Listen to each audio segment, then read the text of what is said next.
अस्सलाम वालेकुम, मैं हूँ रुबाब मलिक और आप देख रहे हैं ब्लिंक न्यूज। नाज़रीन, आज हम आपको अपडेट देंगे इस्लामाबाद 9th एवेन्यू में पेश आने वाले एक वाक़ये में, जिसमें एक आर्मी ऑफिसर जो है वो आसिम तारिक शहीद हो गए हैं। अभी रिसेंट एक वाक़या पेश आया कि आसिम तारिक ने एक लड़की को जिनसी ज़्यादती से बचाते हुए जिनसी ज़्यादती का निशाना बनने से पहले शहीद हो गए, अपनी जान का नजराना पेश कर दिया। जी हाँ, आसिम तारिक साहब जो है वो 9th एवेन्यू से गुजर रहे थे कि उन्होंने एक वाक़या देखा कि एक लड़का जबरदस्ती बाइक पे एक लड़की को बिठा रहा है। उन्होंने यू टर्न लिया और उन्होंने जाकर पूछा कि क्या प्रॉब्लम है, और उस लड़के ने जो है वो उनसे बदतमीजी शुरू कर दी और उसके बाद वो लड़की उन्हीं की गाड़ी के पीछे जाकर छुप गई।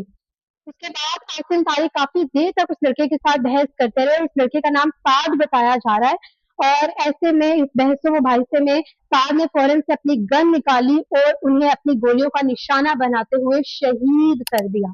नाज़रीन, पुलिस वेरिफिकेशन के मुताबिक लड़की का जो बयान सामने आया है वो ये है कि ये लड़की और वो लड़का एक साथ ऑफिस में काम करते थे और उस लड़के ने इस लड़की से कहा कि आज हम अगट्ठे ऑफिस जाएंगे। लड़की ने कहा कि हम ऑफिस के रास्ते में ही थे कि इसने अपना रास्ता बदल लिया और मैंने कई बार इसको बाइक रोकने का कहा, मगर उसने बाइक नहीं रोकी बल्कि मेरे साथ बहस करने लग गया। और जब उसे बाइक रोकी तो उसने गन निकाल कर मुझे धमकाना शुरू कर दिया और मुझे जिनसी ज़्यादती का निशाना बनाने की नीयत से कहीं और ले जाने की कोशिश में था। नाज़रीन, एक बार फिर वही हुआ जिसका डर था। जख्मों की ताब ना लाते हुए आसिम तारिक साहब ने एक खातून को जिनसी ज़्यादती का निशाना बनने से बचाते हुए अपनी जान का नजराना पेश कर दिया और वो शहीद हो गए और सोगवार में अपनी बेवा बीवी, बेटा और एक बेटी को छोड़ गए। सोशल मीडिया पर उनकी इस बहादुरी को बहुत ज़्यादा सराहा जा रहा है और ख़वातीन के तहफ़्फ़ुज़ की हिफाजत के लिए जान देने वाला हीरो करार दिया जा रहा है आसिम तारिक साहब को। नाज़रीन, इस वाक़े पे आईजी इस्लामाबाद ने एक प्रेस कॉन्फ्रेंस की है, उसमें उन्होंने क्या अहम मालूमात दी हैं, आइए आपको सुनाते हैं। जहां तक रह गया ये जो साद अब्बासी जिसके पास पिस्टल था, इसने बिल्कुल उसमें इस चीज को, क्योंकि इसके सर पे सिर्फ एक चीज सवार थी और मैं उसमें I will be very clear, that was the शैतानियत। वो शैतानियत थी जो उस खातून को अपने साथ ले जाने पे वो बाजिद था।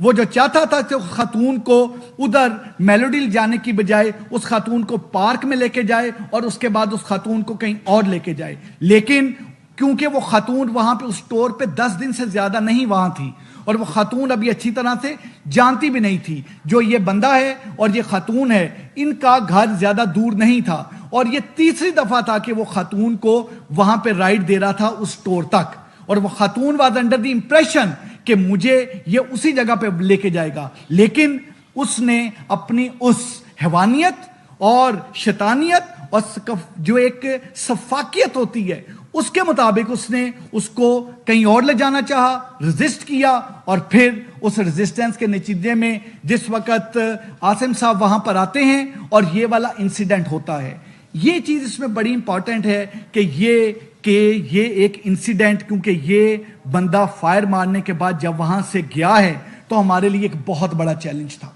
जी हाँ नाज़रीन, हम एक हीरो को सिर्फ और सिर्फ टीवी ड्रामा और फिल्मों तक नहीं देखते बल्कि रियल लाइफ में भी हमारे हीरोज़ मौजूद हैं। आसिम तारिक साहब ने, उनके घर में भी एक बेटी है और उन्होंने एक बेटी की इज्जत को बचाते हुए अपनी जान का नजराना पेश कर दिया और अब पूरे मुल्क में उनकी इस बहादुरी को बहुत सराहा जा रहा है। उनके घर वालों पर क्या बीत रही होगी हम लोग इमेजिन नहीं कर सकते, लेकिन द पॉइंट इज़ कि कब तक नाज़रीन, कब तक ये मुआशरा ऐसा ही चलता रहेगा? कभी ना कभी तो आवाज़ उठाना होगी। आए दिन कोई ना कोई किसी ना किसी की बेटी, बहन, माँ को जो है वो ज़्यादती का निशाना बना रहा है। आए दिन कोई ना कोई शहीद हो रहा है, आए दिन कोई ना कोई अपनी जान का नजराना पेश कर रहा है, लेकिन ये चीज़ें कब तक? और नाज़रीन, हमें फ़ख्र है कि हमारे मुल्क में ऐसे हीरोज़ मौजूद हैं जो अगर जुल्म होता देखें तो उसके ख़िलाफ़ आवाज़ उठाते हैं, उसके ख़िलाफ़ अपनी जान देने से भी पीछे नहीं हटते। आपकी इस पर क्या राय है? कमेंट सेक्शन में अपनी राय का इजहार ज़रूर कीजिएगा। फिलवक्त के लिए इतना ही। चैनल को सब्सक्राइब करना मत भूलिएगा। अल्लाह हाफ़िज़।